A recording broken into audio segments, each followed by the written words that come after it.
பாகிஸ்தான் தூதரகத்தில் பணியாற்றும் மற்றொரு அதிகாரியையும் 24 மணி நேரத்திற்குள் வெளியேறும்படி மத்திய அரசு உத்தரவு.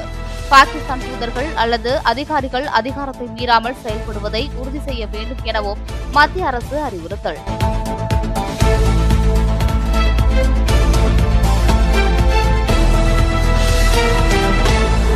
காசாவுக்கு உணவுப் பொருட்கள் அனுப்பாவிட்டால் 48 மணி நேரத்தில் 40,000 குழந்தைகள் உயிரிழக்க நேரிடும் என உலக நாடுகளுக்கு ஐநா எச்சரிக்கை.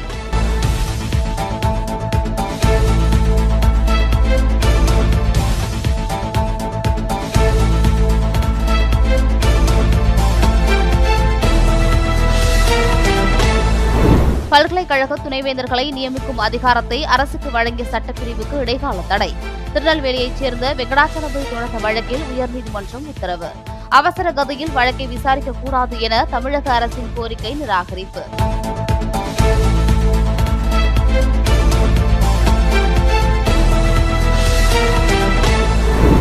நகைக்கடனில் புதிய விதிமுறைகளை கொண்டு வந்து சாமானியர்களுக்கு இடையே இறக்கியுள்ளது ரிசர்வ் வங்கி. தமிழக நிதியமைச்சர் தங்கம் தென்னரசு விமர்சனம்.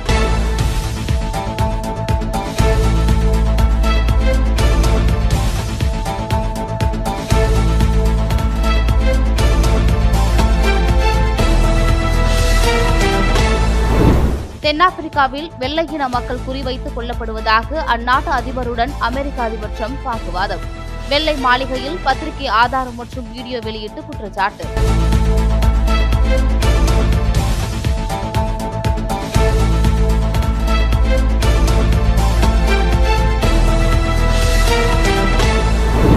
பகல்காம் தாக்குதல் நடைபெற்று 1 மாத காலம் ஆன நிலையில் இன்னும் தீவிரவாதிகளை பிடிக்காதது ஏன் என காங்கிரஸ் பொதுச் செயலாளர் ஜெயராம் ரமேஷ் கேள்வி.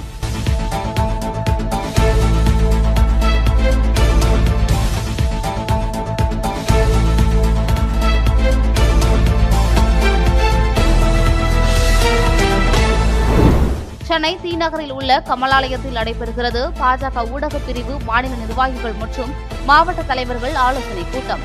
தமிழகம் முழுவதிலும் இருந்து 150க்கும் மேற்பட்ட ஊடக பிரிவு நிர்வாகிகள் பங்கேற்பு.